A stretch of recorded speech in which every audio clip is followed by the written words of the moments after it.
अंजनशलाकया चक्षुरुन्मिलितं येन तस्मै श्रीगुरवे नमः।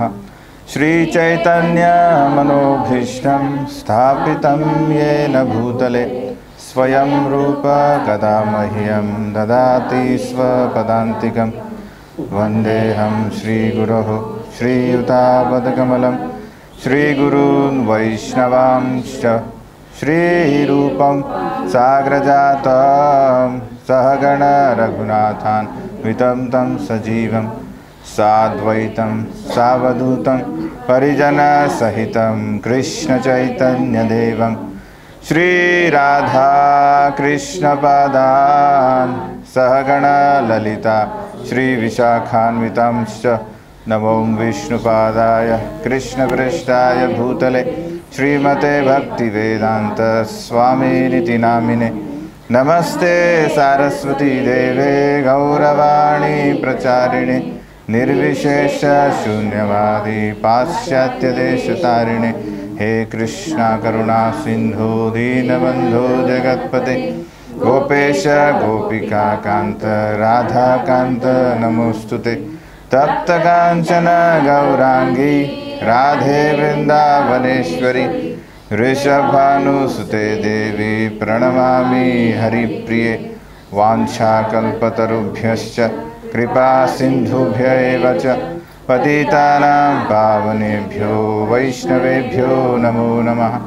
श्रीकृष्ण चैतन्य प्रभो नित्यानंद श्री अद्वैत गदाधर श्रीवासदि गौरभक्तवृंद। हरे कृष्णा कृष्णा कृष्णा हरे हरे हरे राम राम राम हरे हरे। हरे कृष्णा। तर आपण मागच्या शुक्रवारी भगवद्गीतेचा मूळ जो भाग आहे तो चालू केलेला आहे। 7 ते 12 अध्याय। तो 7वा अध्याय आहे। एक उजळणी करून घेऊ की 7व्या अध्यायात काय सांगितलेलं आहे, विभाग काय केले आपण त्याचे, कोणी सांगू शकेल? आपण काय करणार आहोत 7 ते 12 मध्ये भगवंत काय सांगणार आहेत, स्वतःबद्दलचं ज्ञान। कारण आता 6व्या अध्यायाच्या शेवटी काय सांगितलं आहे कृष्णाने की जो माझ्याबद्दल सतत चिंतन करतो तो सगळ्यात उत्तम योगी आहे। पण कसं काय व्यक्ती कोणाबद्दल चिंतन करेल त्याबद्दल त्या व्यक्तीबद्दल भरपूर माहिती असायला हवी, त्याची कीर्ती माहिती असायला हवी, तेव्हा त्या व्यक्तीवर आपली श्रद्धा उत्पन्न होईल आणि नंतर मग आपण त्याबद्दल त्या व्यक्तीबद्दल स्मरण करू शकू। म्हणून आता भगवंत काय करणार आहेत, स्वतःबद्दल सांगणार आहेत। तर त्यांनी कशी सुरुवात केली की तू कसा मला जाणू शकतोस, तत्शृणु श्रवण क्रिया। तर नवविधा भक्तीमध्ये पण सुरुवात आपण काय करतो, श्रवणम कीर्तनम। तर पहिले श्रवण केल्याने सर्वोच्च सिद्धी प्राप्त करता येते। त्यात आपण एक भागवतमचा श्लोक पण बघितला, कशा प्रकारे श्रवण क्रिया हृदयातील सर्व कल्मश नाश करते आणि त्यानुसार मग आपण तम आणि रजगुणाच्या प्रभावातून मुक्त होतो आणि जो आपल्या हृदयात सुप्त अवस्थेत जे आपलं ज्ञान आहे, आध्यात्मिक ज्ञान जे आहे सगळ्यांच्या हृदयात, ते साहजिकच विकसित होतं आणि आपण प्रसन्न होतो। तो श्लोक आपण नंतर तुम्ही बघा आणि त्यात स्वतःची प्रगती कितपत झालेली आहे त्यानुसार आपण बघू शकतो कुठे आपण आहोत। तो एक जो टप्प्याटप्प्याने दाखवला आहे कशा प्रकारे व्यक्ती जो आहे हा सर्व संशयातून मुक्त होतो आणि प्रसन्न होतो।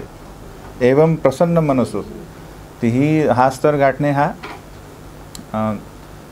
उच्चतर स्तर आहे। तो आपण कशा प्रकारे श्रवण करतोय, कशा प्रकारे त्या सर्व तत्व आत्मसात करतोय, कशा प्रकारे आपल्या व्यवहारात ते तत्व दिसत आहे, सहनशीलता इत्यादी। अशा प्रकारे मग आपण या श्लोकाद्वारे बघू शकतो की श्रवण क्रिया कशा प्रकारे आपल्याला शुद्ध करते आणि आपण कितपत शुद्ध झालेलो। त्यानंतर काय म्हणतात भगवंत की या भौतिक जगात मी कसा सर्वव्यापी आहे, म्हणायचा अर्थ माझ्या किती माझ्या ज्या शक्ती किती आहेत, तर परा आणि अपरा. तर परा म्हणजे काय, कोण होतं मागच्या वेळेस, परा आणि अपरा शक्ती. तर अपरा शक्ती कुठल्या आहेत,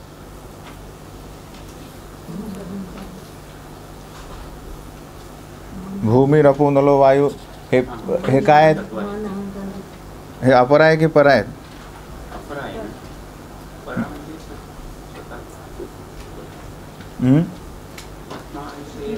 तर पराम आपण नेहमी म्हणतो, परमपदम. परमपदम म्हणजे जे आध्यात्मिक आहे. तर जीव म्हणजे आपण सर्व जे आहोत हे परा आहेत. तर ही पराशक्ती जी आहे भगवंतांची ती आहेत जीव. पण बाकी जे इतर आहेत अपरा, अपरा म्हणजे भिन्न, भगवंतांपासून भिन्न आहेत. हे जे जड वस्तू यात सर्व आलं, ते भौतिक प्रकृतीत जे पण आहेत. तर काय काय सांगितलं भगवंतांनी, पृथ्वी, पाणी, अग्नी, जल, वायू, मन, बुद्धी, अहंकार, हे पण सगळं अपर आहे. पण हा जो जीव आहे, जो या भौतिक जगावर म्हणजे कशा प्रकारे नियंत्रण करण्याचा प्रयत्न करत आहे, तो पर आहे. नंतर पण भगवंत काय म्हणतात आहे की माझ्यापेक्षा मत्त परतरम नान्यात किंचित असती धनंजय, की तुम्ही या सर्व जगात जे काय बघतात आहे ते सर्व माझ्यावर अवलंबून आहे. ज्या प्रकारे एका हारात जेवढे मणी असतात ते कशावर आधारित असतात, दोऱ्यावर, धागावर. त्यामुळे आपण एक बघितलं की भक्त झाल्यावर त्याच्यात जास्त गुण दिसतील नाही अरे. आणि काही परिस्थिती आपण बघू की अरे कर्मी व्यक्ती किंवा जो अभक्त आहे त्यात बाह्यरित्या खूप नैतिक गुण दिसतील आणि भक्तामध्ये दिसणार नाही. पण आपण काय बघितलं की भक्तामध्ये जेही गुण आहेत ते गुण काय आहेत, ते सदैव राहणार आहे. का, कारण त्यांनी एक तो जो दोरा आहे म्हणजे कृष्ण, तो आत्मसात केला. म्हणजे कृष्णाचा आश्रय घेतल्यामुळे काय आहे, त्यांच्याकडे आत्ता सध्या 2-4 गुण आहेत, पण ते शाबूत आहेत, ते सदैव राहणार आहेत आणि त्यात इम्प्रूव्ह होणार आहेत ते. पण जे अभक्त आहेत त्यांच्यात कितीही चांगले गुण असतील पण ते गुण एकत्रित ठेवण्यासारखा धागा नसल्यामुळे कठीण परिस्थितीत काय होईल, ते सगळे गुण विसरून जातील आणि मेन याच्यात येतील का, मी भोगत आहे आणि मी नियंत आहे. जी अभक्त, कारण त्याला मेन तो हेच माहीत नाही आहे, दोराच माहीत नाही काय, मत्त परतरम नान्यत, म्हणजे भगवंतांपेक्षा श्रेष्ठ कोणी नाही आहे हे त्याला माहीत नाही. प्रत्येक व्यक्ती काय म्हणतो की मी माझ्या बळावर, बुद्धीवर मी सर्व काय करू शकतो. तर हा गुण काय करेल, सर्व जे त्याचे नैतिक सो कॉल्ड जे मणी आहेत गुण, ते सर्व जे वाहून जातील. पण भक्ताला काय माहिती आहे की म्हणजे मी कोणावर आश्रित आहे, कृष्ण, आणि कृष्ण हे सर्वांचे नियंत्र आहे आणि करत आहेत. त्यामुळे हळुवारपणे जेव्हा हे श्रवण क्रिया केल्याने सर्व दैवी गुण त्यात आपोआपच उत्पन्न होतात. तो आपण बघितला. त्यानंतर भगवंत म्हणतात की मी कसा, तर बरेचदा मायावादी लोक किंवा अभक्त नास्तिक लोक म्हणतात की कशा प्रकारे कुठे आहे तुमचा देव, आम्हाला आमच्या अवयव म्हणजे इंद्रियांनी दिसला पाहिजे किंवा आम्हाला अनुभव आला पाहिजे कुठल्या प्रकारे. तर भगवंत म्हणतात की मी सर्वव्यापी आहे, प्रत्येक ठिकाणी मी आहे. कशा प्रकारे, तर त्यांनी आपण 12 बघितले. भगवंत काय म्हणतात, रसोहम अपसुक होते, मी पाण्याची चव आहे, इतर सगळे हात आपण जे नोट्स बनवून दिल्या सगळ्यांना,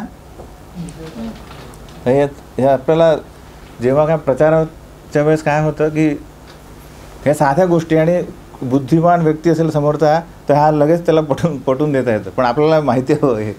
तर जेव्हा आता पाऊस पडला आज, तर तो पृथ्वीचा जो सुगंध आहे तो कोण देतो आहे, भगवंत म्हणतात मी आहे. तो बुद्धिमानांची बुद्धी कोण आहे, तपस्वी लोकांची तपस्या कोण आहे, आणि पौरुषत्व कोण, मीच आहे.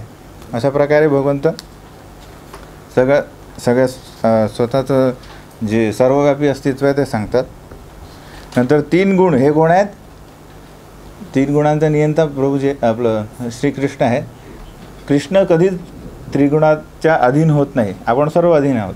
कशा प्रकारे आपण बघितलं की गुण हा एका दोऱ्याप्रमाणे आहे. दोरा काय करतो आहे, दोर जो आहे जो आपल्याला म्हणजे दोराने आपण एखाद्या व्यक्तीला बांधू शकतो, त्याप्रकारे सर्व आपण बद्ध आहोत या गुणांद्वारे, या 3 दोऱ्यांद्वारे.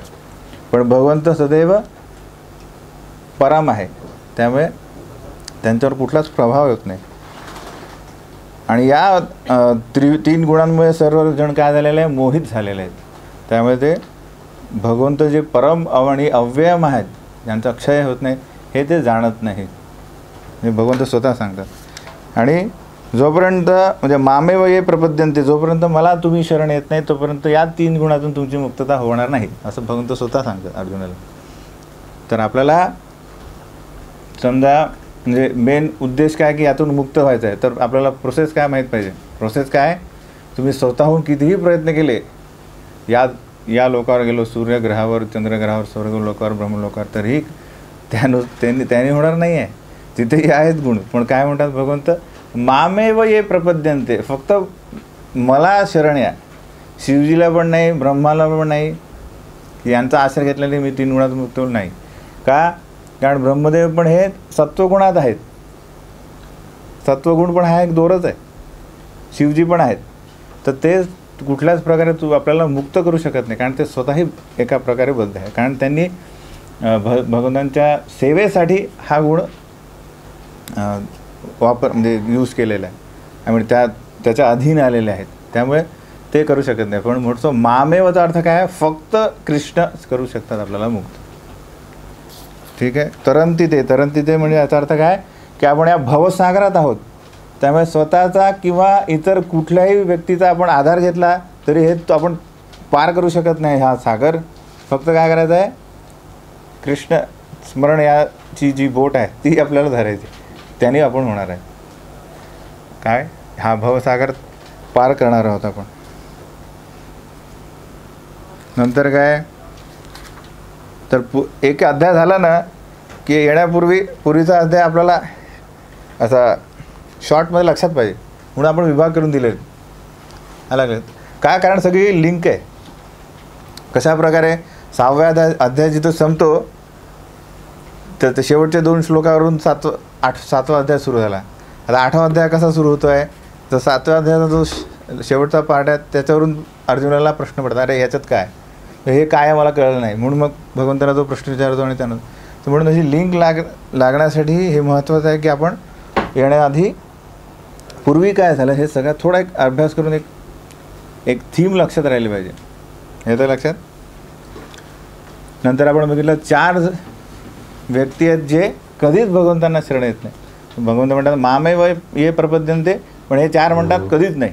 कुठल्या ते 4 दुष्कृतीनं म्हणतात त्याला. मागच्या वेळेस किती जण होते प्रेझेंट, हातवरती करा. भरपूर जण होते तुम्हाला. हां, आणि दुसरा नराधम, मूढ, माया, अपहृत ज्ञान आणि असुरी वृत्ती.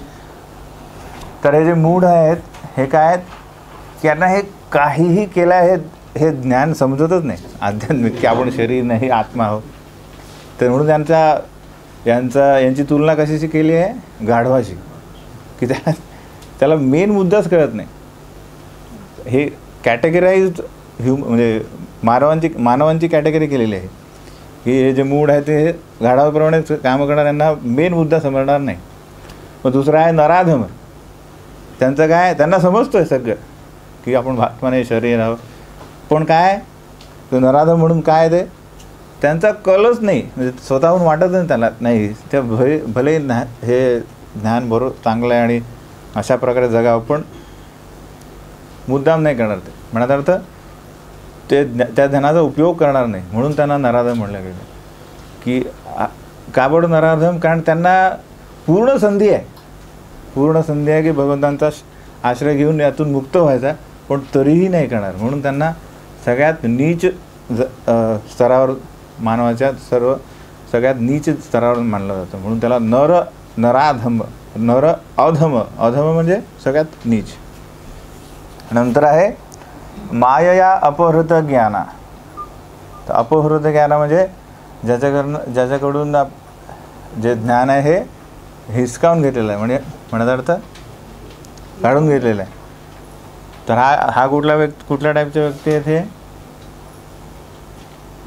जे खूप बुद्धिमान आहेत पण मायेने काय केलेलं आहे, कारण की हे ओव्हर कॉन्फिडन्स त्यांना म्हणतात ना, जास्त आत्मविश्वास, की नाही मी म्हणजे आम्ही जसं मॉडर्न सायन्स की आम्ही मृत म्हणजे शरीराला एक दिवस तरी जिवंत करू, हा त्यांचा कॉन्फिडन्स आहे. ते म्हणतात वेळ लागेल पण आम्ही करू, कारण आम्ही इतपत एवढं सगळं हे केलेलं आहे,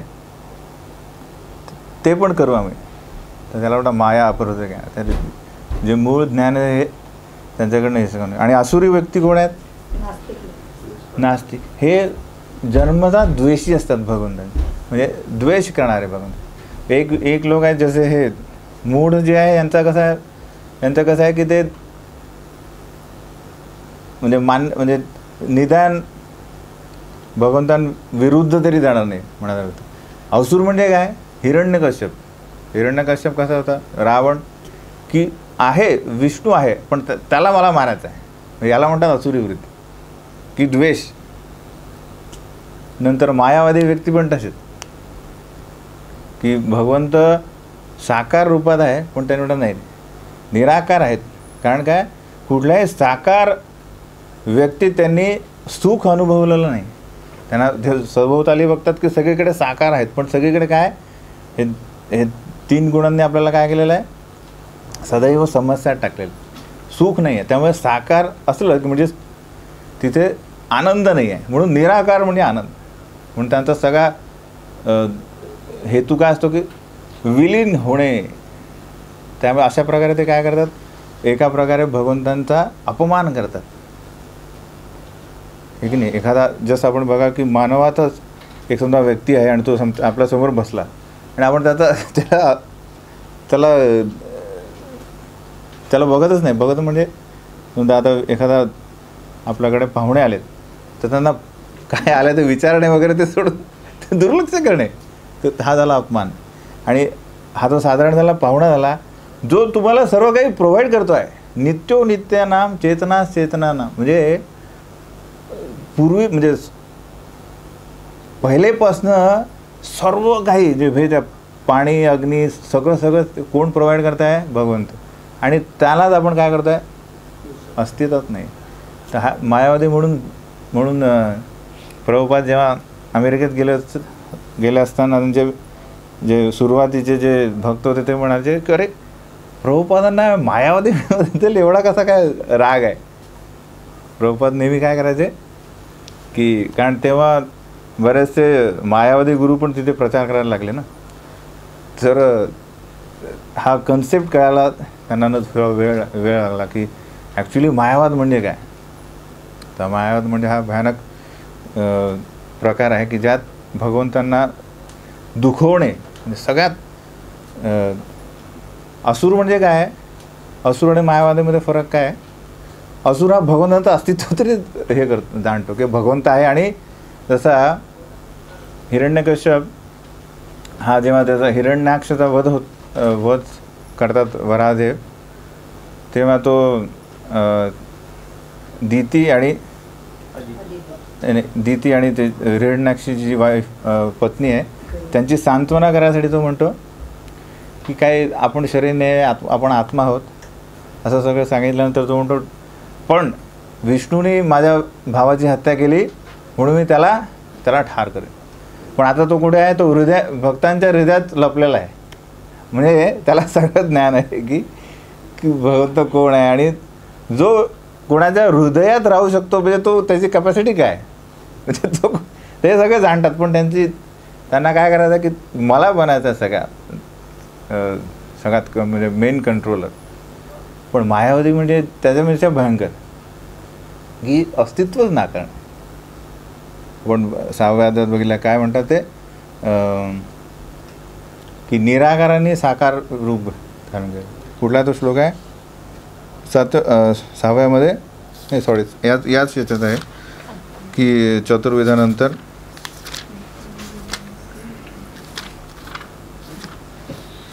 म्हणजे हे जे आहेत आपले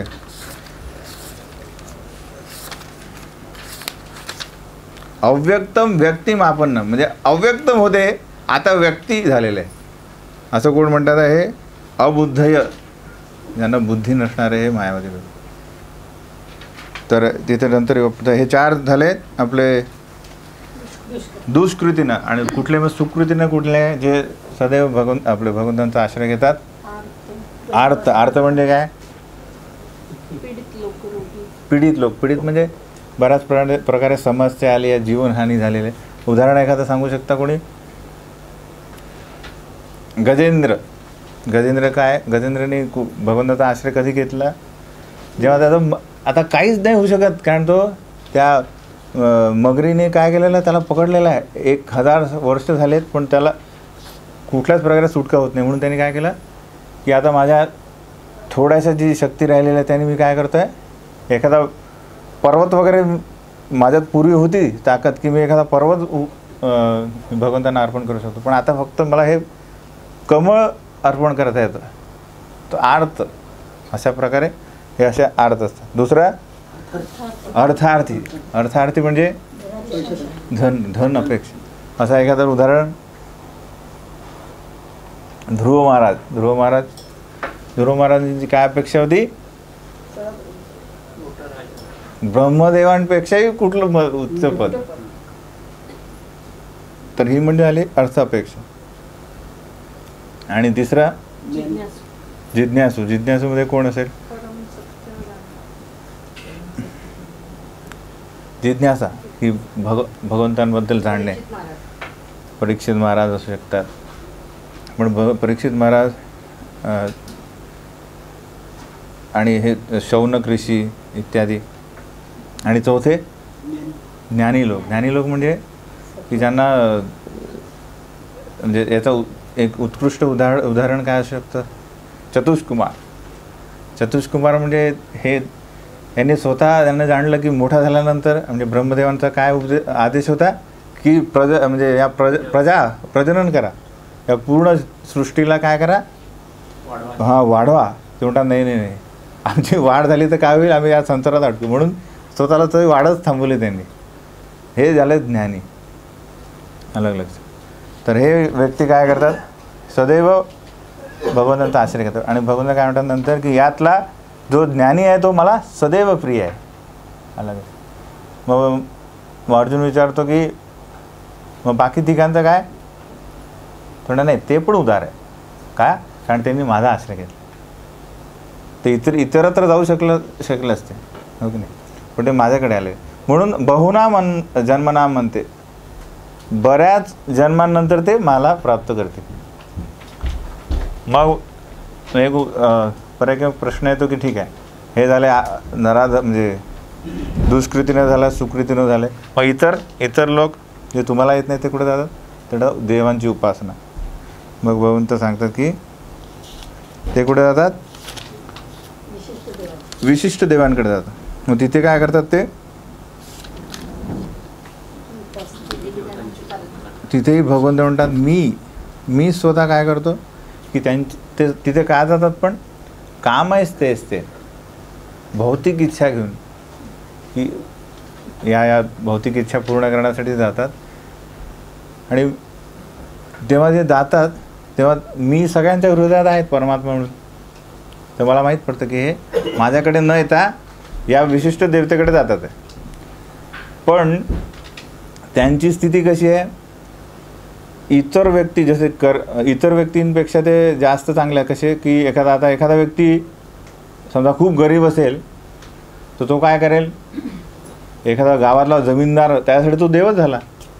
काही पूर्वी लोक पिढ्यानपिढ्या सेवक, म्हणजे काय म्हणतात त्याला, नोकर असायचे. पिढ्यानपिढ्या म्हणजे याचा मुलगा कोण नोकर, याचा मुलगा, असं कित्येक पिढ्या ते जमीनदारांचे सेवक आहेत. तर त्यांच्यासाठी कोण आहे देव? बाकी इतर देव त्यांचा काही कॉन्टॅक्टच नाही, तो जमीनदार साहेब. पण आता हे व्यक्ती काय, यांनी कृष्णाने जे अधिकारी व्यक्ती केले आहेत, म्हणजे नियुक्त केलेले आहेत देवता, यांच्याकडे जात आहे. त्यामुळे हे वेदांमध्ये आलेत. म्हणजे हे काय म्हणतात त्याला, एलिजिबल, म्हणजे काय म्हणतात त्याला, व्हॅलिड आहे. ते व्हॅलिड म्हणजे आपल्या वेदांच्या घरात आलेले आहेत. म्हणजे यांनीही समजा व्यवस्थितपणे हे ज्ञान प्राप्त करण्याचा प्रयत्न केला की अरे, जसं नारद मुनी विचारतात ब्रह्मदेवाला की मला तर वाटतं तुम्हीच आहेत भगवान. ब्रह्मदेव काय म्हणतात, मी नाही आहे, कृष्ण आहे. तर अशा प्रकारे ते कधी ना कधी त्यांची जी देवता आहे ती त्यांना सांगेल की मी नसून कृष्ण आहे. तर त्यांची प्रगती निश्चित आहे हळूवार. पण हा कसला भाग आहे, तर नंतर भगवंत म्हणतात अल्पमेधसांचा मार्ग आहे. का? कारण यांचा मूळ उद्देश काय आहे, काम असते म्हणजे भौतिक इच्छा पूर्ण करणे. तर अल्पमेधसा म्हणजे कमी बुद्धीचा म्हणण्याचा मूळ उद्देश काय आहे इथे, की अंतवंतु फलम तेषाम. अंतवंतु म्हणजे काय, जे काय फळ मिळणार आहे त्याचा अंत होणार आहे. तर बुद्धिमान व्यक्ती असं फळ मागणार का? जसं एकदा व्यक्तीकडे गेला आणि त्याने सांगितलं म्हणजे की मला एक कार आणि फर्स्ट क्लास बंगलो द्या. आणि तो म्हणतो ठीक आहे, 2 दिवसानंतर तो परत घेतला जाईल. त्यासाठी 2 वर्ष तुला रोज सकाळी 6ला उठायचं आहे, 3 किलोमीटर चालून त्या देवतेला हार घालायचा आहे. म्हणजे 2 वर्षानंतर तुला 2 दिवसात एक फर्स्ट क्लास बंगला मिळेल, एक कार. पण दुसऱ्या दिवशी म्हणजे तिसऱ्या दिवशी तुला बाहेर निघावं लागेल. त्याला काय जुगणी जाईल का बुद्धिमान व्यक्ती?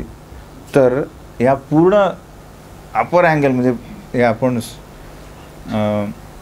जीव जो आत्मा आहे याचा जो सगळा कारभार चालला आहे, एक अनेक शरीर घेतो आहे, त्यात आपण बघितलं तर स्वर्गलोक पण हे काय अंतवत्तू फलंतीच. भले तिथं कित्येक वर्षे म्हणजे या पृथ्वीवर राहण्यात 100 वर्ष व्यक्ती राहतो, तिथे हजारो लाखो वर्ष राहू शकतो आणि तिथे उपभोग घेऊ शकतो. पण तरी ते काय त्याचा अंत आहे. तर बुद्धिमान व्यक्ती काय म्हणेल की मला यातून मुक्तता हवी. कुठला असं वरदान त्याचा अंत नाही, म्हणजे अंत होणार नाही. म्हणून त्यांना अल्पमेध सांगणार अलग. तर भगवंत म्हणतात की जे देवता यांच्याही हृदयात कोण आहे, मी आहे. त्यामुळे मी देवता नाही देवतांचीही श्रद्धा या त्यांच्याप्रती ठेवतो. आणि दोघांमध्ये काय असतं की जे फळ मागतात ते त्यांना मिळतं. अशा प्रकारे श्रद्धा उत्पन्न राहते. काही व्यक्ती असतात म्हणजे आपण बघतो की कित्येक व्यक्ती अशा प्रकारे त्यांची श्रद्धा असते याचं की त्याला हलवणे म्हणजे त्याची श्रद्धा इथून तिकडे दुसरीकडे येणं खूप कठीण आहे. तिथे का? कारण भगवान म्हणतात मीच करतो. पण ते म्हणतात तू करायचं का असं नाही. म्हणतात की काय ज्या प्रकारे तुम्ही जसं आता एखादा व्यक्ती फिल्म स्टारला बघतो की हा असा ॲक्टिंग करतो, मग ते तिकडनं येतात गावातून आणि मुंबईत येतात, कशा प्रकारे ट्रेनिंग करून स्वतःही स्टार बनतात, हो की नाही. आणि मग त्यांच्या सहवासात होतात. म्हणजे तो पूर्वी लहानपणी तो बघायचा आणि आता तरुण झाला आणि तो त्याच्यासोबत काम करतो. आता येतं एक लक्षात. एखादनंतर तो भलेही वृद्धाचा रोल करत असेल, आता हा ॲक्टर झालेला आहे. त्याची जी इच्छा होती की याच्या मला याच्यासारखं व्हायचं आहे, तर ती इच्छा पूर्ण. तसंच जो व्यक्ती एखाद्या देवची उपासना करतो काय होईल, देव यजो यांती, तो तिकडे जाईल त्यांची सेवा. कारण त्याला तेच करायचं. इच्छा आपण बघू 8वा अध्याय हा कशा प्रकारे इच्छा ही किती प्रबळ आहे की या इच्छेच्या आधारावर आपण शरीर घेणार आहोत. शेवटची इच्छा काय आहे त्या प्रकारे आपल्याला दुसरं शरीर पुढचं शरीर. तर इच्छा हा खूप म्हणजे हा तत्व आहे, इच्छा तत्व. ते आपण 8व्या अध्यायात बघू. तर हा व्यक्ती काय करणार आहे, तिकडे जाणार. पण कालांतराने सर्व जे प्रलय आल्यानंतर काय होणार आहे, देवता सर्व लोक व्यक्ती जो उपासक सर्वांचा नाश होणार आहे. तर म्हणून हे काय झालं आहे, तात्पुरतं झालेलं सगळं. म्हणजे जो फळ आहे तात्पुरतं मिळालं. आणि त्यात काय जास्त तिकडे गेल्यानंतर त्याला माहीत पडतं की इथे पण सगळं काही सुरळीत चाललं नाही आहे. असुर पण तिथे हे करतात आहे, युद्ध करतात. म्हणजे त्याला ही माहिती होते. तर तात्पुरतं आणि तुटपुंजे. नंतर आपण बघितलं की भगवंत म्हणतात की मी अशा मूर्ख लोक म्हणजे जे नंतर म्हणतात की ते अल्पबुद्धी आपण बघितले मायावादी लोक जे भगवंतांना म्हणतात अव्यक्तम व्यक्तिमापन्नम, अशा लोकांना मी कधीच दिसत नाही. नाहम प्रकाश सर्वस्व, कारण त्यांची स्वतःची इच्छा आहे की अशा लोकांना, जसं आता एखादा व्यक्ती आपल्याला सतत चिडवत असेल तर आपण काय करतो, त्याशी दूर राहतो आहे की नाही. तशा प्रकारे भगवंत नंतर आपण बघू 16व्या अध्यायात कशा प्रकारे असुर लोकांना म्हणजे कित्येक योनी, कित्येक शरीर असे अधम म्हणजे खूप पाताळ लोकात काढावं लागतं. कारण काय, ते त्यांची वृत्तीच तशी आहे. त्यामुळे ये माम प्रपद्यन्ते, त्यांचा जशा प्रकारे ते भगवंतांना ॲप्रोच होतात तशा प्रकारे त्यांना ते फळ मिळतं. तर शेवटी काय बघितलं मग आपण, भगवंत जाणतात सगळं, भविष्य, भूत आणि वर्तमान सगळं जाणतात. इच्छा द्वेष बघितलं आपण की या द्वंद्वामुळे काय होत आहे, आपण समोह म्हणजे सर्व भूतानी समोहम सर्गे यांती परंतपा, सर्वजण काय झालेले आहे, या मोहात अडकलेले आहे. आणि या मोहातून बाहेर यायचा हे काय आहे, भजनते माम दृढव्रता परत आलेला की म्हणजे माझ्या दृढ निष्ठेने जो माझी सेवा करतो तो या द्वंद्वातून मुक्त होऊ शकतो. मग आता 8व्या अध्यायाची सुरुवात कशामुळे होते, तर 29 मध्ये काय म्हणतात भगवंत, जरा मरण मोक्षाय माम आश्रित्य यतन्ति ये ते ब्रह्म तद विदु कृष्ण अध्यात्मम कर्म चाखिल. तर इथे किती 3 शब्द आहेत की जे अर्जुनाला समजत नाही. कुठले आहेत ते, ब्रह्म, अध्यात्मम आणि कर्म. नंतर शेवटच्या श्लोकात भगवंत म्हणतात, साधी भूतादि देवम माम साधी यज्ञम च ये विदु प्रयाण काले च माम ते विदुर्युक्त चेतसा. आणि इथे आधी देव, आधी यज्ञ हे जे शब्द आहेत हे टेक्निकला कळत नाही. म्हणजे याचा अजून अर्थ स्पष्ट करा म्हणून भगवंत आपला अर्जुन काय करणार आहे, 8व्या अध्यायात प्रश्न विचारतो. तर 8वा अध्याय आपला अक्षर ब्रह्मयोग, म्हणजे भगवत प्राप्ती कशा प्रकारे करावी. तर अर्जुन विचारतो आहे. तर याचा विभाग आपण लिहून टाकणार आहोत की 8व्या अध्यायात किती श्लोक आहेत, तर 28 श्लोक आहेत. याचं विभागीकरण कसं आहे, सुरुवात कशी झाली हे सगळं माहिती पाहिजे आपल्याला, म्हणजे कसं लिंक राहील. 7व्याची कशी सुरुवात झाली, 6व्याचा शेवटचा श्लोक. आता 8व्याची कशी, तर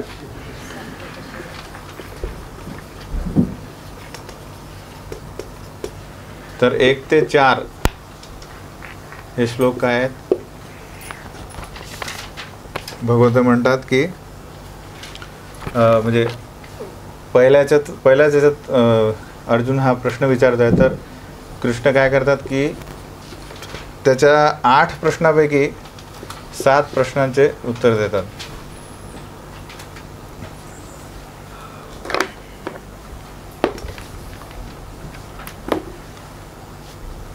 अर्जुनाच्या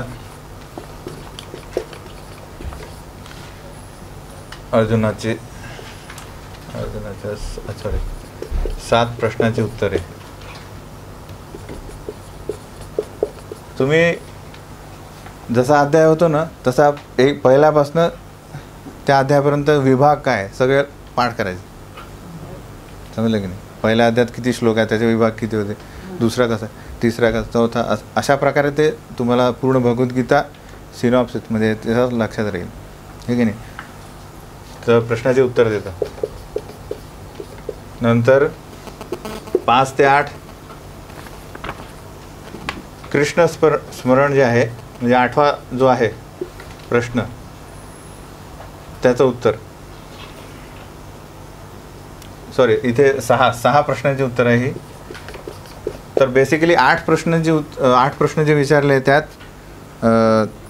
6 प्रश्नाची उत्तर भगवंत देतात आणि बाकी जो उरलेला प्रश्न आहे त्याचा विस्तारित उत्तर दिलेलं आहे. म्हणजे त्याचा पूर्ण 8वा अध्याय त्यात जाईल. तर कृष्ण आता काय करणार आहे, कृष्णस्मरण हे मृत्यूसमयी कसं करावं. कृष्णस्मरण मृत्यू समय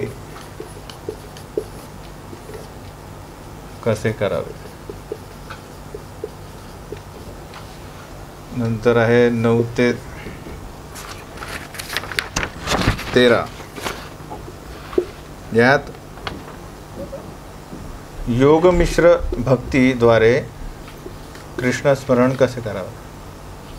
मिश्र, तर हे योगमिश्र भक्ती काय आहे ते आपण बघणार आहोत. तर बेसिकली 8व्या अध्यायामध्ये कृष्ण स्मरण याच्यावर भर दिलेला आहे. 14 ते 16 शुद्ध भक्तीद्वारे कशा प्रकारे कृष्ण स्मरण करू शकतो.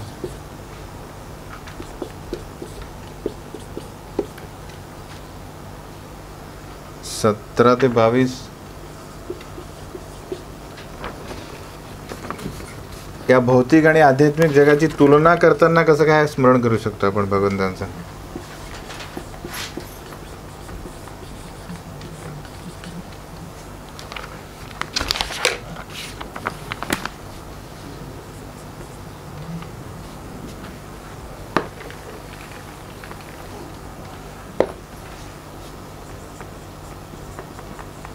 भौतिक आणि आध्यात्मिक जगाची तुलना करताना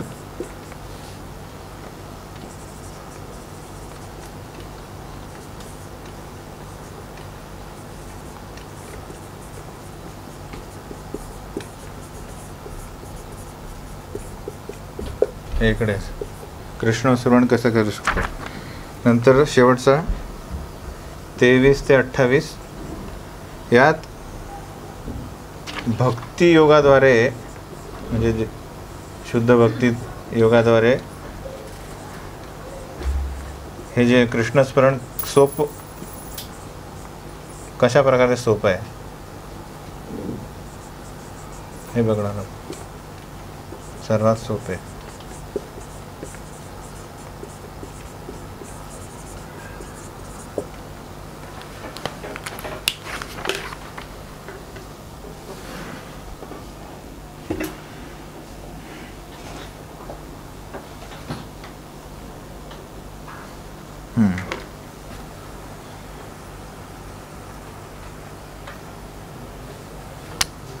हे 8 प्रश्न आहेत.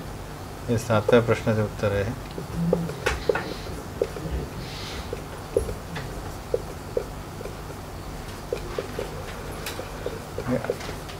तर हे सगळं 8व्या प्रश्नाचं उत्तर आहे.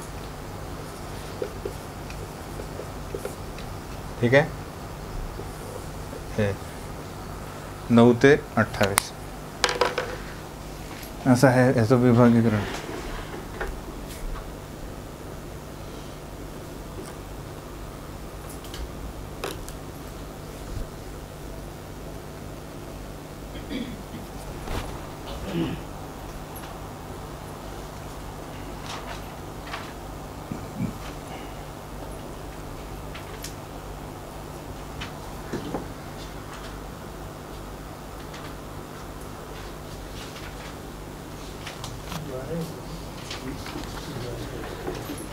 कुठलं शुद्ध भक्तीद्वारे कृष्ण स्मरण कसं करता येईल.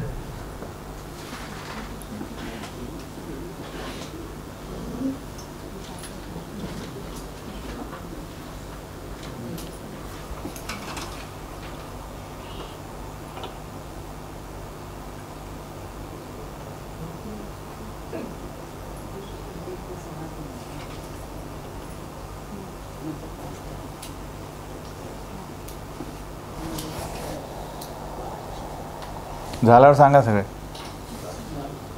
झालं.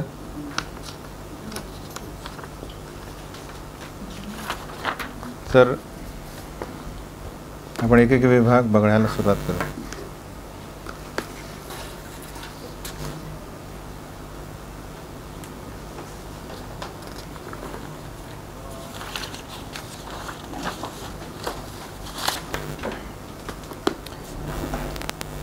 अर्जुन प्रश्न विचारतोय.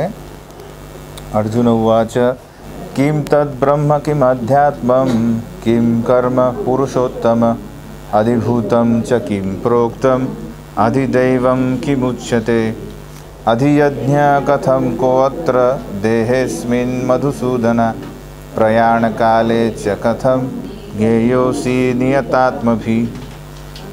श्रीभगवान् उवाच अक्षरं ब्रह्म परमं स्वभावो अध्यात्म उच्यते भूतभावोद्भवकरो विसर्ग कर्म संहित अधिभूतं क्षरो भावः पुरुषस्याधिदैवतम् अधियज्ञो अहमेवात्र देहे देहभृतांवर।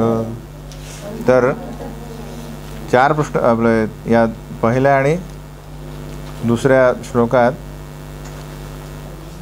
अर्जुन काय विचारतं की ब्रह्म म्हणजे काय, आत्मा म्हणजे काय, सकाम कर्म म्हणजे काय, ही भौतिक सृष्टी म्हणजे काय, देवता कोण आहेत, नंतर यज्ञांचे अधिपती कोण आहे आणि या सर्व हे यज्ञपती या सर्व जीवांच्या देहात कशा प्रकारे वास करतात आहे आणि शेवटी भक्तीमध्ये युक्त झालेल्या व्यक्तीचे म्हणजे मृत्यूसमयी तुम्हाला कशा प्रकारे तो व्यक्ती जाणू शकतो। तर आपला जो 7व्या अध्यायात जो 2 श्लोक आहेत त्यातले हे सगळे शब्द आहेत कुठले, ब्रह्म अध्यात्मम कर्म आदिभूतम आदिदैवम आदियज्ञ।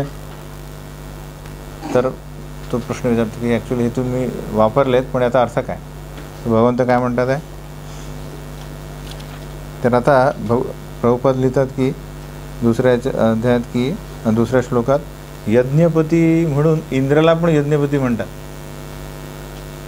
कारण काय कधी काही यज्ञांमध्ये इंद्रालाही बोलवतो यज्ञपती म्हणून, आणि विष्णू पण यज्ञपती आपण बघितलं कुठल्या श्लोकात,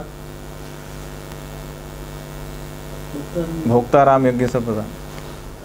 मग पण इथे आता अर्जुन हा विचारतोय तो विष्णूबद्दलच कशाबद्दल म्हणजे कशा प्रकारे विष्णूबद्दल विचारतोय, कारण त्याचा पुढचा प्रश्न काय आहे की हा जो अधिपती आहे यज्ञांचा यज्ञपती हा सर्वांच्या देहात कशा प्रकारे वास करतो, तर इंद्र करतात का सगळ्यांच्या देहात वास, तर फक्त विष्णू करतात, त्यामुळे हा प्रश्न विष्णूंसाठी। म्हणजे आपण अर्जुन जो ज्या व्यक्तीबद्दल बोलत आहेत ते तो म्हणतात की विष्णू कशा प्रकारे वास करतात। आणि प्रयाणकाले हा एक शब्द आहे, तर प्रयाणकाल म्हणजे काय, मृत्यूसमय। तर मृत्यूसमयी हा जो व्यक्ती आहे या यज्ञपतीला कशा प्रकारे जाणू शकतो हा एक प्रश्न। तर बेसिकली प्रभुपाद आपल्या तात्पर्यात लिहितात की हा जो असुर व्यक्ती आहे, असुर व्यक्ती किंवा जो तपस्या करत नाही भगवंतांना जाणले अभक्त लोक हे कशाच प्रकारे कितीही प्रयत्न केले तरी त्यांना भगवंतांचं मृत्यूसमयी स्मरण करू शकत नाही। हे तर काय की मृत्यूसमयी कृष्णस्मरण हे खूप कठीण आहे।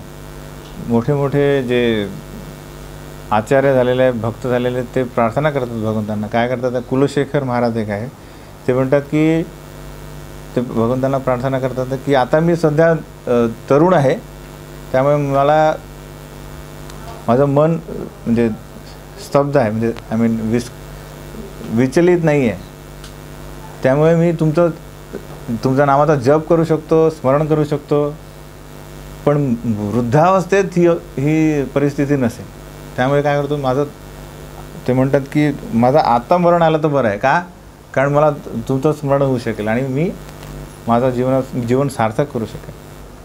तर हे खूप कठीण आहे भगवंतांना स्मरण करणे, पण कशा प्रकारे सोपं होऊ शकतं की आतापासून ती सवय केली तर बेसिकली काय हा जो आपण बघणार आहोत इच्छा म्हणजे हा जो अंतकाळ प्रयाणकाळमध्ये पूर्ण जीवनात ज्या व्यक्तीचा आपण सतत विचार केलेला आहे, एका व्यक्ती तो ज्याच्याकडून आपल्याला आश्रय मिळालेला आहे, तीच व्यक्ती या मृत्यूसमयीला सांगितलं की मृत्यूसमयी 40,000 जे स्कॉर्पियन आहेत काय म्हणतात त्याला आपण विंचू चावल्याचा जो वेदना होतात त्या प्रकारे वेदना होतात। तर अशा आपण कित्येक वेळा आपण त्या वेदना सहन केलेल्या आहेत, ओके, कारण आपण शरीर बदलतो आहे. तर त्या क्षणी कुठली व्यक्ती आठवते, ज्या व्यक्तीशी आपण काय आसक्त आहोत. तर आत्तापासून आपण प्रयत्न केला कृष्णस्मरण, कृष्ण, तर ते पॉसिबल आहे. पण कृष्ण ते पण सांगतात की जसं आपण गजेंद्राचं पण पकडू, तर हे आपण बघूया की कितपत हे भगवंतांच्या कृपेवर पण आधारित आहे. आलं लक्षात. तर भगवंत काय बघतात, आपला परिश्रम बघतात. पण यश यासाठी दोन गोष्टी लागतात, परिश्रम आणि कृपा. उदाहरण दिलं जातं की जेव्हा भगवंत हे आपलं यशोदा माता जेव्हा दधिमंथन करत असतात, तेव्हा काय करतात ते आपलं लोणी चोरतात आणि पळतात. तेव्हा यशोदा त्यांना पकडते.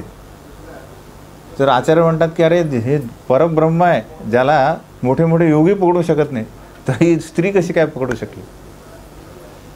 तर शुकदेव गोस्वामी म्हणतात की दृष्ट्वा परिश्रमम कृष्ण कृपया आसीत स्वबंधने. इथे दोन गोष्टी म्हणतात की भगवंतांनी काय बघितलं, परिश्रमम कृष्ण, दृष्ट्वा परिश्रमम कृष्ण, की यशोदामाई एवढं जड शरीर घेऊन पळते, घामाघूम झालेली आहे, सगळे तिच्या डोक्यावरचे आपले फुलं पडतात आहे खाली, तरी ती काय म्हणत नाही, यांनी हा आत्तापासून चोऱ्या करायला लागला तर काय होईल, नंतर मला सगळे लोक म्हणतील की यांनी चांगलं प्रशिक्षण दिलं नाही, म्हणून मला याला सर्व करायचं. त्या आणि मग त्यामुळे ते परिश्रम बघून काय करतात भगवंत, कृपया आसीत स्वबंधने, स्वतः बंधित व्हायला तयार होतात. तर सर्व जे साधक आहेत, तर आपल्याला काय करायचं, परिश्रम करणे. पण 15 तो कृपा होते तिकडे आहे. तर कितपत प्रयत्न, तो प्रश्न आपण विचारू शकत नाही. अरे एवढे परिश्रम केले मी, एवढे मंदिरं बांधलेत, एवढं हे केलं, भक्त केले, बनवलेत. ते कृपा गुण देणार आहे अर्धा 50% कृष्ण भक्ती. कशा प्रकारे कुठल्या भावनेत केलेलं आपण, अलग लक्ष.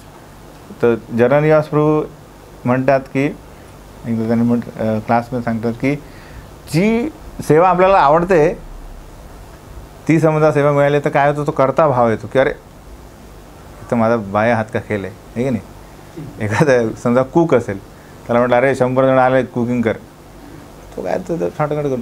पण एखाद्याला काही येत नाही आहे आणि त्याला म्हटलं हे कर, तो काय तो फक्त आश्रयित की अरे काहीतरी करा, नाही तर म्हणजे काही समजा मीठ जास्त पडलं किंवा याचं झालं तर तो जो आश्रय आहे तो येणार नाही त्यात. तर जनरली काय होतं की आपल्याला जे आवडतं ते काय मिळालं की करता व्हावं. म्हणून म्हणजे मेन तो आपल्याला स्मरण करणे आहे, ते स्मरण करणे कधी पॉसिबल आहे, जेव्हाही संकट येईल तेव्हा पहिल्यांदा आपण कोणाचा हे करतो, कोणाचा आश्रय घेतो. तर ही व्यक्ती सगळे व्रजवासी कित्येक दानव आलेत तेव्हा काय करतात, ते कृष्णा, मोठे मोठे व्रजवासी पण ते म्हणतात कृष्णा वाचवा. इंद्राने सगळं हे आपलं तो पाऊस पडला आणि म्हणजे प्रलयासारखा पाऊस पडला, तेव्हा काय करतात, सगळे कृष्णाकडे धावतात की वाचवा, तुम्हीच आम्हाला वाचवू शकता. तर प्रत्येक समय ते काय करतात, कृष्णाचा आश्रय घेतात. तर कृपा तशामुळे येते. पांडव बघा, पांडव पण सर्व समस्यांमध्ये काय करतात, तर कृष्ण, की तुम्ही होते म्हणून आम्ही वाचलो, नाही तर शक्य नाही आहे. तर हे आपण आता पुढच्या याच्यात बघणार आहोत. तर आता मेन म्हणजे हे भगवंत काय म्हणतात की ब्रह्म म्हणजे काय आहे.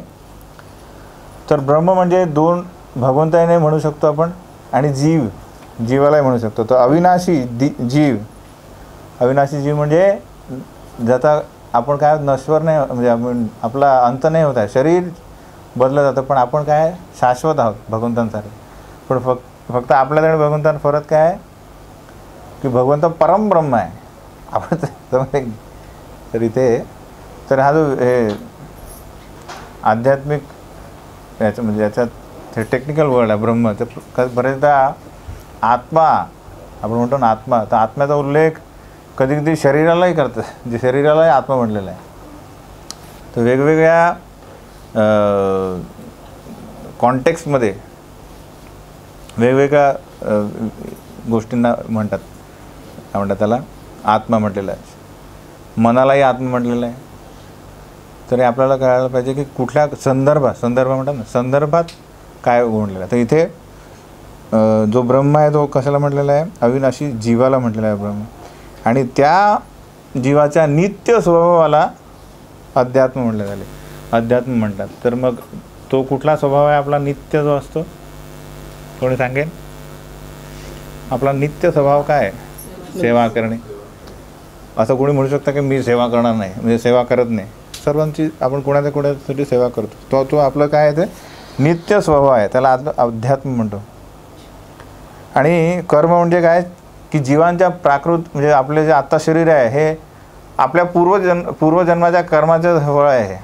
आणि आत्ता जे आपण कर्म करू त्यानुसार आपल्याला दुसरं शरीर मिळणार आहे. तर तो कर्म, त्याला म्हणतात कर्म, की ज्या कार्यांनी आपल्याला आपण दुसरा देह उत्पन्न करतो आहे त्याला कर्म म्हणतात, सकाम कर्म म्हणतात. तर यात छांदोग्य उपनिषद आहे एक, त्यात विस्तारित प्रमाणे सांगितलं की कशा प्रकारे सकाम कर्मी, म्हणजे व्यक्ती जो वेदांच्या घरात आहे तो कशा प्रकारे सकाम कर्म करतो आणि स्वर्गप्राप्ती आणि म्हणजे इतर उच्चतर लोकात जाऊन परत मानव शरीर धारण करत आहे. तर त्यात काय सांगितलं आहे की पंचाग्नी यज्ञ करतात ते. तर त्यात 5 प्रकारच्या अग्नीमध्ये 5 प्रकारच्या आहुती देतात. त्या प्रकारे तो जो आपला जीव आहे हा भरकटत जातो इकडे तिकडे, आणि परत मग जिथून त्याची क्रिया चालू झाली तो परत तिथेच जाऊन येतो. ती क्रिया कशी आहे हे आपल्याला माहिती असायला पाहिजे. कारण याने काय होईल की आपल्याला आता या इतर प्रक्रियेबद्दल काही ओढा लागणार नाही. ओढा नाही, काय म्हणतात त्याला, उत्सुकता राहणार नाही. अरे हे पण केलं पाहिजे, याच्यातही काहीतरी आहे. तर यज्ञ आपण बघ, तर हे पंचाग्नी यज्ञ आहे. काय केलं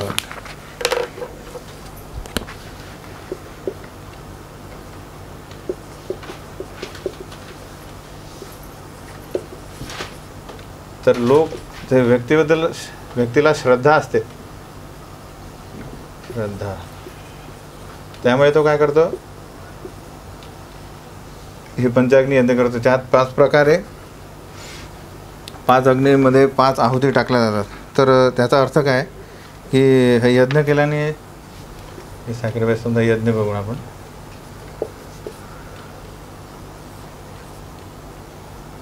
श्रद्धा हे केल्यानंतर तो गेला आपलं, त्याला स्वर्गप्राप्ती वगैरे होईल.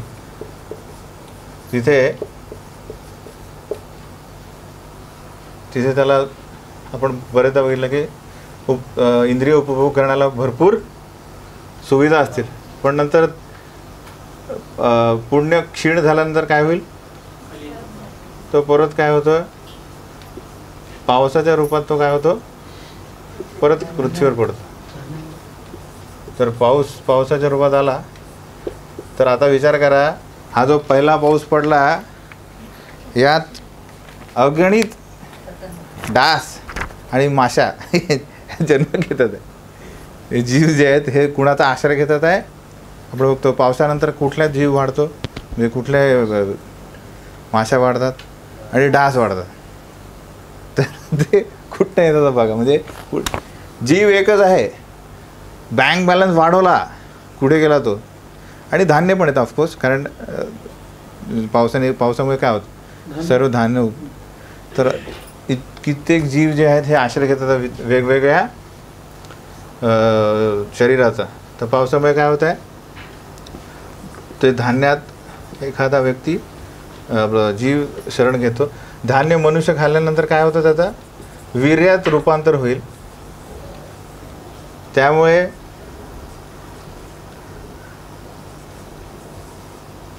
स्त्रीला गर्भधारणा होऊन परत व्यक्ती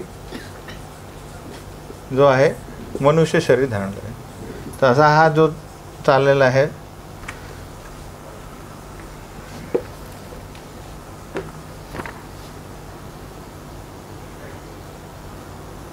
काय म्हणू आपण,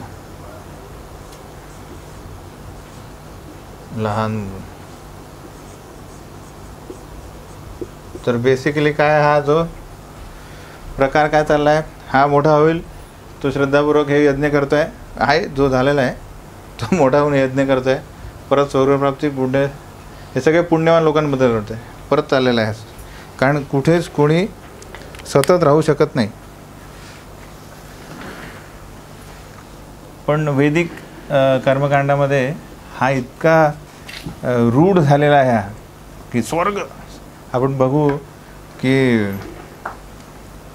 आपण कित्येक समजा याही क्षणात सुशिक्षित लोकांकडे गेलं, समजा गेलो तर तिथे लिहितात की समजा त्यांचे पूर्वज गेले तर स्वर्गवासी अबकड जे काय, किंवा कैलासवासी, ओके नाही. म्हणजे त्यांचा लिहिण्याचा अर्थ काय की हे पुण्यवान होते म्हणून ते कुठे स्वर्गात गेले किंवा कैलासात गेले. पु ल देशपांडे एकदा म्हणतात की मेल्यावरही आम्ही लोकांना फसवत होतो, कैलासाचा पत्ता देऊन नरकात जाऊन कैलासाचा पत्ता देतो. की जीवनभर आम्ही लोकांना फसवलं की अरे मला पैसे द्या आणि मी तुम्हाला डबल करून देतो, आणि पैसे दिल्यानंतर तो गेला, अरे इथे नाही राहत, दुसरीकडे गेले. तर हे जिवंत पण केलं आणि मेल्यावर गेला, अरे हे कुठे आहेत, तर कैलासात मी शोधतो. तर कैलासात गेल्यावर ते म्हणतील अरे जीवनभर काय केलं त्यांनी, म्हणजे आपण तथाकथित व्यक्तीबद्दल बोलतो आहे. ते नरकात जाऊन कैलासाचा पत्ता देतो. तर तो एक विषय झाला विनोदाचा. पण याच्या उच्च कोणी विचार केला का, गोलोकवासी.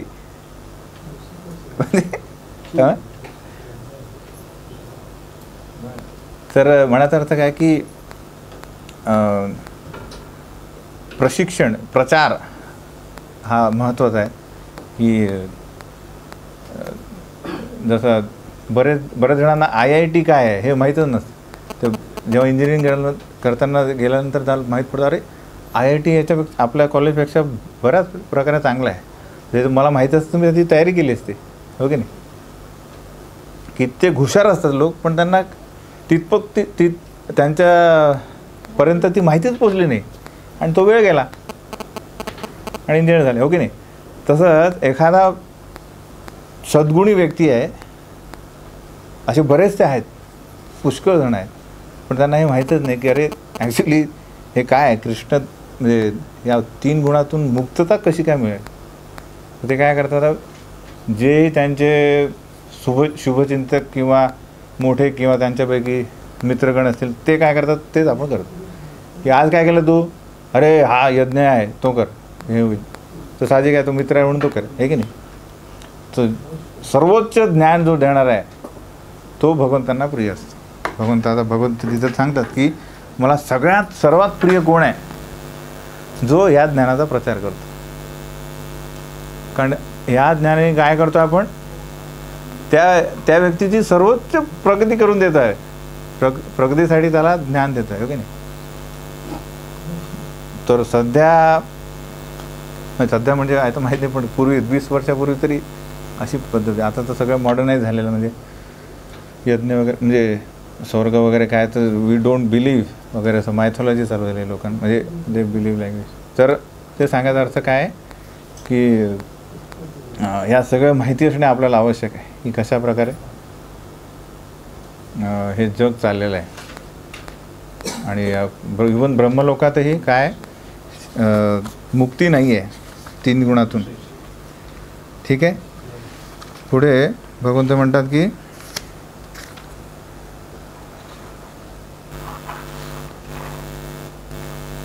तर आपला ही जो जीव आहे आपण बघितलं की हा तटस्थ आहे. तटस्थ म्हणजे की आध्यात्मिक जग आणि भौतिक जग. तर तटस्थ म्हणजे हा मधला, म्हणजे जशी इच्छा आहे तसा तो त्याचं पतन पण होऊ शकतं. अरे भौतिक म्हणजे जड वस्तू भोग करणे तर पतन. पण भगवंत कोण आहेत? अच्युत. अच्युत म्हणजे ज्यांचं कधीच पतन होत नाही. पण जीव काय आहे? हा पतन होऊ शकतो, पॉसिबिलिटी आहे. कारण का त्याची बरेचदा इच्छा होईल की जड वस्तूला उपभोग घेणे. तर हा दोघांमध्ये फरक आहे. भलेही यांना ब्रह्म म्हटलेलं आहे, कारण हा परा आहे, जो आत्मा आहे हा परा आहे. तर आणि अधिभूत काय आहे? तर आपण बघतो की भौतिक जग आहे, जी प्रकृती आहे, याचा निरंतर काय होत आहे? परिवर्तन होत आहे. कधी राहतं का? पावसाळा, उन्हाळा, हिवाळा, सतत बदल होत आहे. 6 बदल कुठले आहेत आपल्या शरीराचे? कोण सांगू शकेल? जन्म, वाढ होते, काही काळ त्याची वाढ होते, काही प्रजनन करतो, झीज होते. तर 5 झाले. 6वा हां म्हणजे लय होणे आणि मृत्यू. तर हे सगळे प्रकृतीत आपण बघू शकतो. एक फळ येतं, म्हणजे एक रोप, एक बीज असेल, त्याचं रूपांतर होतं झाडात, त्याच्यातून फळ येतात, पण ते पण फळ खाली पडून झीज होते. परत सगळं परिवर्तन. या निरंतर परिवर्तनशील असणाऱ्या भौतिक प्रकृतीला अधिभूत म्हणतात. एक उत्तर देतात आहे भगवंत. आणि विराट रूप जे आहे, ज्यात सर्व, आता आपण बघणार आहोत 11व्या अध्यायात विराट रूप भगवंत दाखवणार आहे.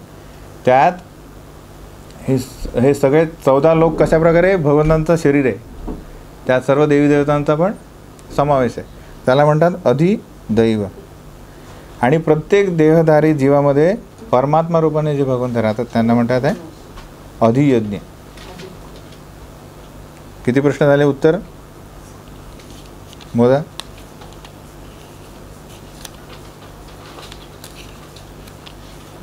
पहिला ब्रह्म, नंतर नित्य स्वभाव अध्यात्म, ब्रह्म अध्यात्म कर्म, अधिभूत, अधिदैव, अधियज्ञ. 6 झाले.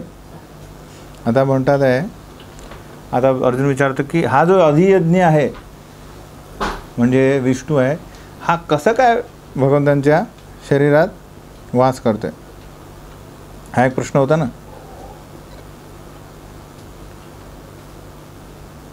आणि नंतर काय होता प्रश्न?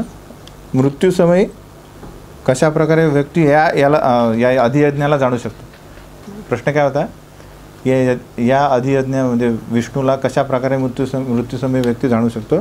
तर भगवंत म्हणतात, हा या श्लोकाला काय म्हणतात आहे? आता 5 ते 8 आपण बघणार आहोत. मेन जो तत्व आहे, ज्यांनी व्यक्ती इच्छेच्या बलावर तो दुसरं शरीर प्राप्त करणार आहे. तर इच्छा तत्व काय? अंतकालेच मामेव स्मरण मुक्त्वा कलेवरम य प्रयाती समद्भावम याती नास्त्यत्री संशय. तर भगवंत म्हणतात, अंतकाळी केवळ माझे स्मरण करीत जो आपला देहत्याग करतो तो तात्काळ माझ्या प्रकृतीची प्राप्ती करतो, यात मुळीच संशय नाही. ही ते कुठल्या प्रकारे, जसं आपला भगवंत प्रभुपाद या तात्पर्यात हरे कृष्ण महामंत्र दोनदा उल्लेख करतात की कशा प्रकारे हे खूप महत्त्वाचं आहे. की आणि यासाठी अशुद्ध जीव जो आहे तो कृष्णाचे स्मरण कधीच करू शकणार नाही, कारण त्यात भौतिक इच्छा आहे, तर त्यासाठी तो इतरत्र जाईल. पण व्यक्तीने समजा तरोरिव सहिष्णुता म्हणजे सहनशील झाला जो, की इतर त्या त्रिगुणातले ताप सहन करून ज्ञान प्राप्त करून जेव्हा हरे कृष्ण महामंत्राचा जप करेल, त्याचा सतत सराव केल्याने तो अंतकाळी कृष्ण भावनेचा पूर्णपणे लाभ घेऊ शकेल, असं प्रभुपाद देतो. तर हे झालं मंत्रा मेनली अंतकालेचं मामेव.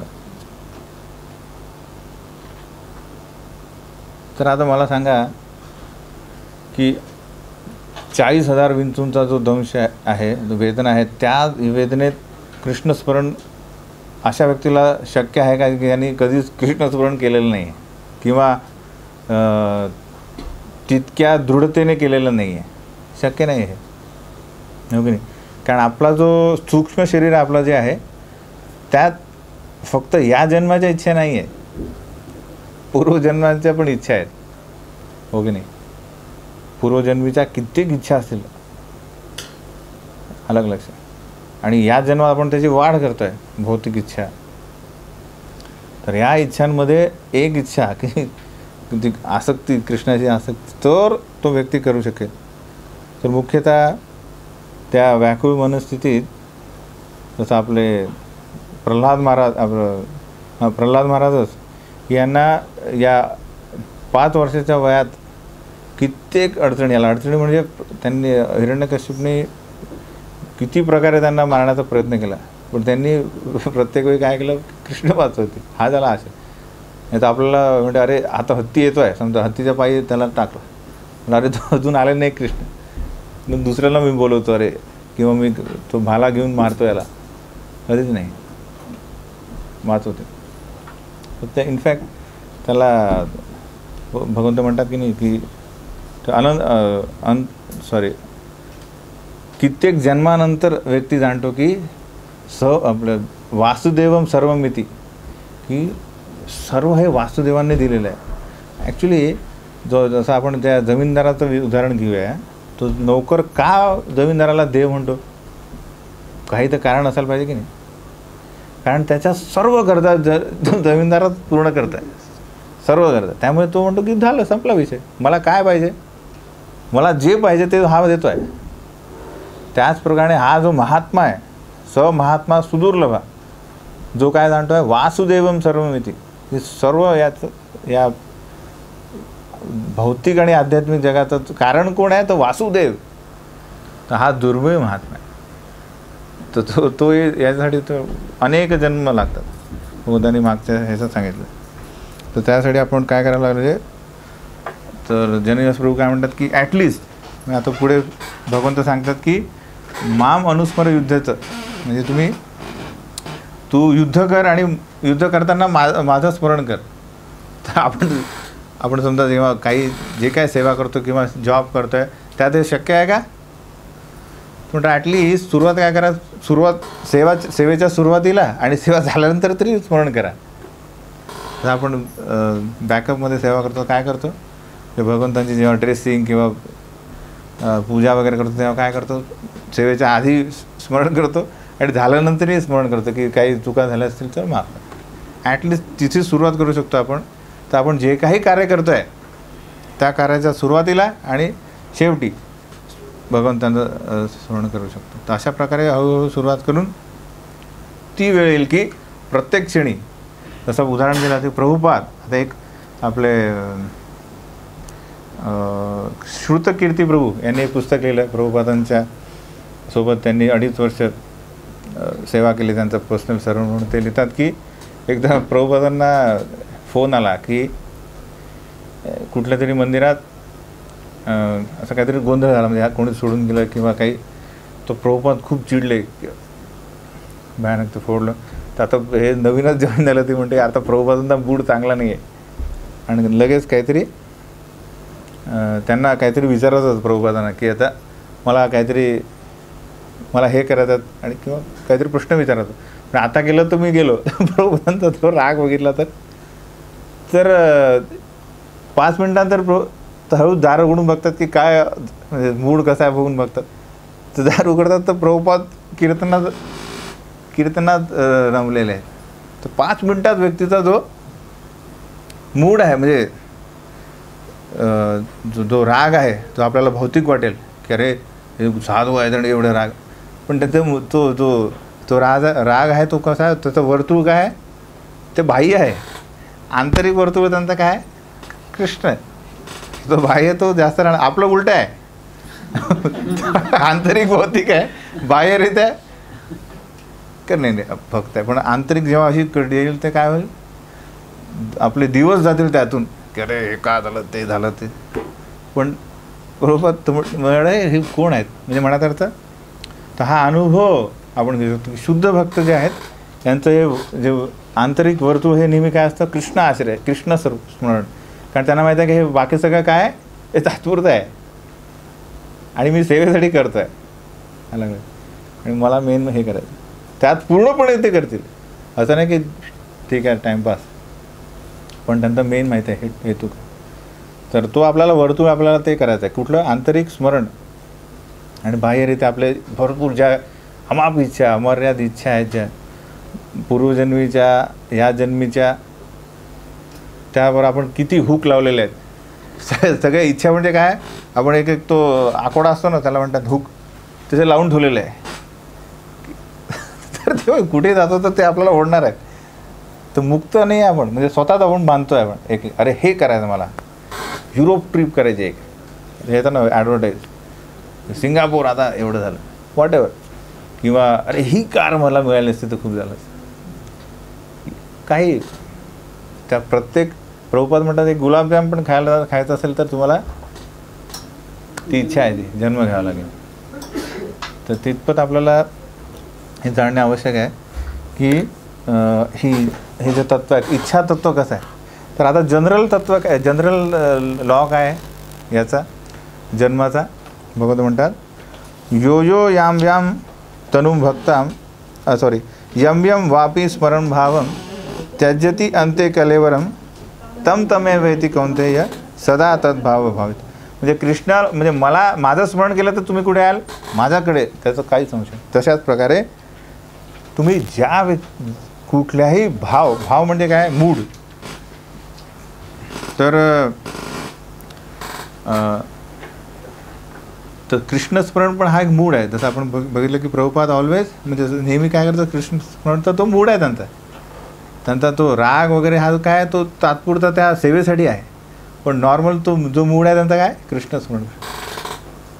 आपला कृष्णस्मरण मूड कसा आहे, मंदिरात आलो समजा किंवा व्हॉट एव्हर, आम्ही म्हणजे भक्तांबद्दल नाही म्हणत आहे, किंवा आपल्यातल्या नसतील तसे, आपला आंतरिक वेगळा आहे. आज मला हे करायचं आहे किंवा मग आयुष्यात हे करायचं आहे. जी तरी आपल्याला माहिती आहे की आपलं आयुष्य तात्पुरतं आहे, म्हणजे 100 वर्षाचं, तरी भरपूर आपल्याला हे करायचं आहे. मला स्टार पण बनायचं आहे, हे पण बनायचं आहे, गायक बनायचं आहे, व्हॉट एव्हर.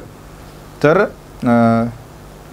कुठलीही जो कुठल्याही मूडमध्ये आहे त्याच मूडमध्ये तुम्ही जाल. जसं उदाहरण दिलं भरत महाराज हे भाव स्टेजवर आलेले आहेत.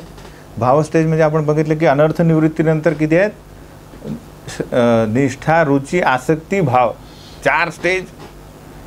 आपण फक्त अनर्थ याच्यात आहेत, अनर्थ निवृत्त काय म्हणतात त्याला, अनर्थ निवृत्ती हा असा टप्पा आहे की त्यातच सगळ्यात जास्त वेळ लागतो, की दृढ निष्ठा येणे त्याला खूप वेळ लागतो. समजा एखाद्याने खरं तर बंदूक घेऊन आणली तर डोक्यात ठेवली, सांग तू कृष्ण भक्त आहे का, म्हणजे समजा तर म्हणजे आता आपण प्रल्हाद महाराज नाही आहे, हो की नाही. तर त्या प्रकारे तो हे नाही, निष्ठा येणार नाही. तर त्याचा भाव स्टेजवर आहे ते राजा असून.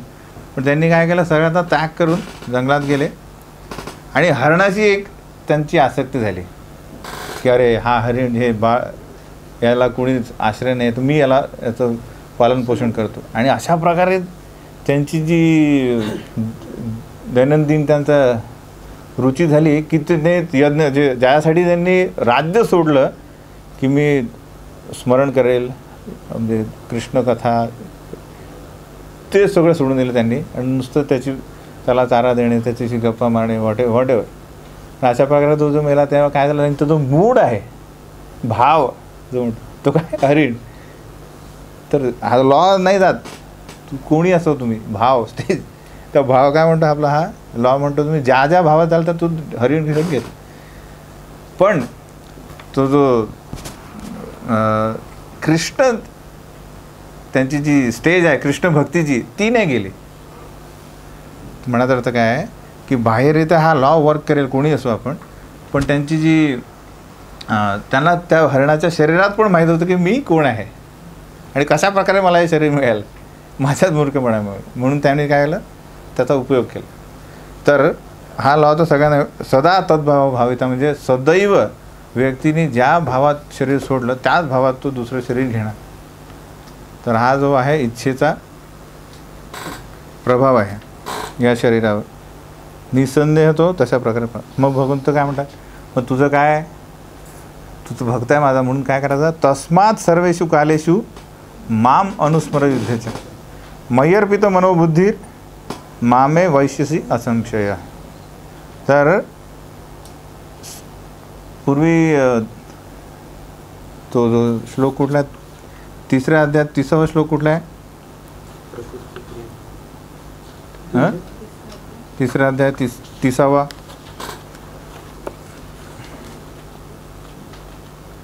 भगवद्गीता आणले की नाही सगळ्यांनी.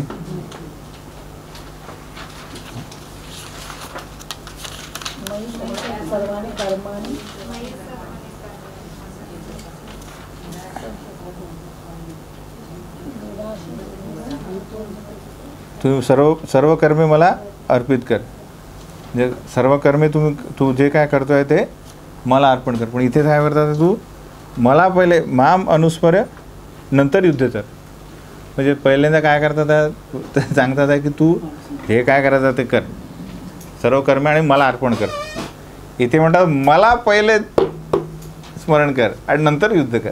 म्हणजे युद्धाचा त्याग कर असं म्हणत नाही, पण तो जो इम्पॉर्टन्स आहे, महत्त्व काय दिलेलं आहे त्यांनी, का महत्त्व दिलेलं आहे, कारण दोन श्लोकाआधी काय म्हणतात की जोपर्यंत तुम्ही अंतकाळी तर मामे व तोपर्यंत तुमची हे नाही, तू माझ्याकडे येणार नाही. म्हणून पहिले माम अनुस्मर नंतर युद्धचं. येतं लक्षात, इथे महत्त्व आहे का. पण असं म्हणत नाही नुसतं माम अनुस्मर, युद्धचं पण, म्हणजे तुझी जी विहित कर्म आहे जे ते तुला करणे भाग आहे, पण माम अनुस्मर करणे. मग आता कसं करावं त्याची हळूहळू आपण बघितलं प्रॅक्टिस, की सेवा करण्याच्या आधी, नंतर आणि नंतर मग सतत सवय लावणे. आणि काय म्हणतात, मय्यर्पित मनोबुद्धीर, म्हणजे नुसतं बाह्य तुमचं सेवा नको आहे, की आज हार बनवा तुम्ही, आज तुम्ही पंचपक्वान बना आणि ऑफर करा, ते आहेच. मनोबुद्धीर म्हणजे सूक्ष्म शरीर पण. नाही तर आपण बाहेर येतं काय करून सूक्ष्म शरीर तिकडे दुसरीकडे. जसं एक उदाहरण देतात भागवतामध्ये बरेचदा, की एखादी स्त्री किंवा पुरुष हा पर व्यक्तीशी जेव्हा प्रेम करत असेल तेव्हा काय असेल, त्याचं मन आणि बुद्धी तिकडे असते, स्त्री असो वा पुरुष. की बाहेर येतात तो प्रभुपाद लिहितात की सांगतात की घरातले कामं किंवा व्हॉटेवर ऑफिसले कामं इतके चांगले करतील की काही संशय येणार नाही, पण मन आणि बुद्धी कुठे. तर आपल्याला काय देणं आहे, मय्यर्पित सूक्ष्म शरीर हे भगवंतांना अर्पण करायचं, जे कठीण आहे, हो की नाही.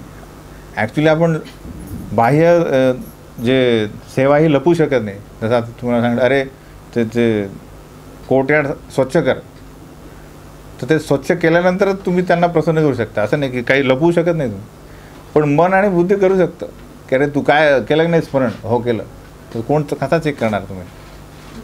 बुद्धी आणि मन हे सूक्ष्म तुम्ही चेक नाही करू शकत, पण बाह्य करू शकता. म्हणून आपल्याला मेनली ऑनेस्टीला आपण काय म्हणू, तर प्रामाणिकपणा म्हणजे काय, की ह्या सूक्ष्म शरीराला अर्पण करणे, इच्छा हे काय. तर भगवंत म्हणतात की मय्यर्पित मनोबुद्धीर, आणि अशा प्रकारे तुला निसंदेह माझी प्राप्ती होईल. तर कशा प्रकारे करणे हे मय्यर्पित मनोबुद्धी, अभ्यास योगयुक्तेन चेतसा न अन्यगामिना परमं पुरुषम दिव्यम याती पार्थानुचिंतन. तर त्यासाठी करावं लागेल अभ्यास. अभ्यास हा शब्द काय आहे, वारंवार करणे, सराव, हो की नाही.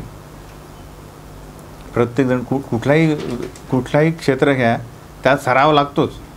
कोणी क्रिकेटपटू असाच होतो काय, उद्या सकाळी काही येत नाही, जरा मी वाचलं पुस्तकाने होईल, नाही. तास दिवसेंदिवस वर्षानुवर्षे तो सराव करतो, तेव्हा तो कुठे तो ते करू शकतो. त्याच प्रकारे आपल्याला हा सराव करावं लागतं. कशा प्रकारे, तर अनुचिंतयन म्हणजे निरंतर चिंतन करणे. अनुचिंतयन हा शब्द म्हणजे निरंतर चिंतन करणे खूप महत्त्वाचं आहे. तर याची सवय लावणे आत्तापासून. तर उत्कृष्ट व्यक्ती कोण म्हणजे जसा ज्याला आता बिझनेसमॅन जे धनाढ्य व्यक्ती बनायचा, तो काय करतो की आता माझ्याकडे 500 रुपये, पण मला म्हणायचं आहे 500 करोड कमवायचे.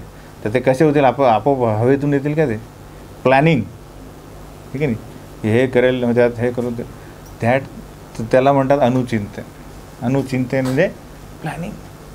हे असं कसं होईल, हे कशा प्रकारे. आता ह्यानी नाही होईल, समजा त्याने 500 रुपयाचे कपडे विकत घेतले आणि ते विकलेत, अरे नाही त्यात 1000 रुपये मिळाले फक्त फायदा. तर दुसरीकडे याने नाही झालं, त्याने नाही झालं, त्याने नाही, तर कशा प्रकारे होईल, दॅट इज हे. तर भक्त म्हणजे काय की काय केल्याने मला जास्त स्मरण होईल, तर हे you have find out your self, हे की नाही. तर त्याला म्हणतात, भगवंत म्हणतात कशा प्रकारे करू, प्रॅक्टिस, अभ्यास करत राहा आणि त्या प्रकारे तू मला प्राप्त करशील. चेतसा न अन्यगामिना. चेतसा म्हणजे मन. चेतसा काय म्हणतात? मन आणि बुद्धी. न अन्यगामिना म्हणजे कुठल्याच प्रकारे विचलित नव्हता. हे मन आणि बुद्धी विचलित होईल, अरे काय करतो आहे मी, हे की नाही, या वेळात मी दुसरं काहीच करू शकलो असतो. मन सांगेल नाही, अरे हे केलं असतं तर हे झालं असतं. तर ते त्याला म्हणतात विचलित होणे, मन आणि बुद्धी. तर बुद्धी आणि मन न विचलित होता प्लॅनिंगनुसार सराव करणे, तो होतो यश प्राप्त करतो. हजारो लोक येतात क्रिकेट म्हणजे त्या अकॅडमीमध्ये भाग घेतात, पण काहीच जण सिलेक्ट होतात नॅशनल आणि वर्ल्ड लेवलला खेळतात, आहे की नाही. कसे हे 3 करतात. बुद्धिमन विचलित न होता सतत प्लॅनिंग करणे आणि अभ्यास, की कशा प्रकारे जास्त सराव. की या द्रोणाचार्यांकडे कित्येक हे होते, शिष्य होते, पण त्यात अर्जुन काय होता की मला सगळ्यात श्रेष्ठ व्हायचं. तो त्याच्यात आता तो होता, त्याला म्हणून आपण की त्याचं त्याने बोलून पण दाखवले द्रोणाचार्याला की मीच मला सगळं आलं पाहिजे. तर द्रोणाचार्याने सांगितलं होतं की याला कधी पण अंधारात प्रसाद म्हणजे खायला न देणे अर्जुनाला, बाकी द्यायला चालेल, पण कशा प्रकारे एकदा त्याला देण्यात आलं आणि तो दिवा विझला, अंधारा झाला आणि हा तसाच जेवतो आहे. जेवताना त्याच्या मनात अनुचिंतन निरंतर की कशा प्रकारे मी सगळ्यात श्रेष्ठ होईल. प्लॅनिंग, पण अरे मी अंधारात माझा हात आपोआप चालला तोंडात, नाकात नाही जात आहे ना डोळ्यात जातो आहे. तर हा काय झालेला आहे? सराव. इतका सराव केलेला आहे मी की मी नुसता तोंडातच टाकतोय, तर मी अंधारात पण बाणकाने चालू आहे. सराव करणे. तर त्याने रात्री पण त्यांनी बाण म्हणजे धनुर्विद्या चालू केली. त्यामुळे आपले जे द्रोणाचार्य खूप खुश झाले की ह्याला म्हणतात प्लॅनिंग. आणि त्यामुळे त्यांनी त्याला नंतर ब्रह्मास्त्र विद्या दिली. की जी कृपा आहे भगवंताची, आपण म्हणणार आहोत की परिश्रम आपण करतो आहे, ती कृपा मिळण्यासाठी असा परिश्रम आहे अनुचित आहे की यशोदा माझी बाकी काही बघत नाही की अरे सगळे हसतात आहे मला, आणि माझी साडी वगैरे निघते आहे, केस विस्कटले आहेत, गजरा पडलेला आहे, घामाघूम झालेले आहेत. ते म्हणतात नाही ते जाऊ दे, मला याला फले पकडायचं आहे, नाही तर लोक मला नंतर म्हणतील की तुमचा मुलगा चोर आहे की नाही. तर ही प्लॅनिंग केल्यामुळे हे भक्त काय दाखवतात आहे की कशा प्रकारे आम्ही एक ध्येय साध्य करतो. ते आपण आपल्या बाह्य याच्यात बघतो आहे. भौतिकवादी लोक पण कितपत दृढ आहेत, डिटरमाइंड आहेत. तर आपण पण यात अग्रेसर व्हावे अशा प्रकारे भगवंत अर्जुनाला सांगतात आहे की कशा प्रकारे तू मला माझं स्मरण करू शकतो. तर बाकी जे नंतर ते पुढचे विभाग आपण पुढच्या क्लासमध्ये बघू. हरे कृष्णा.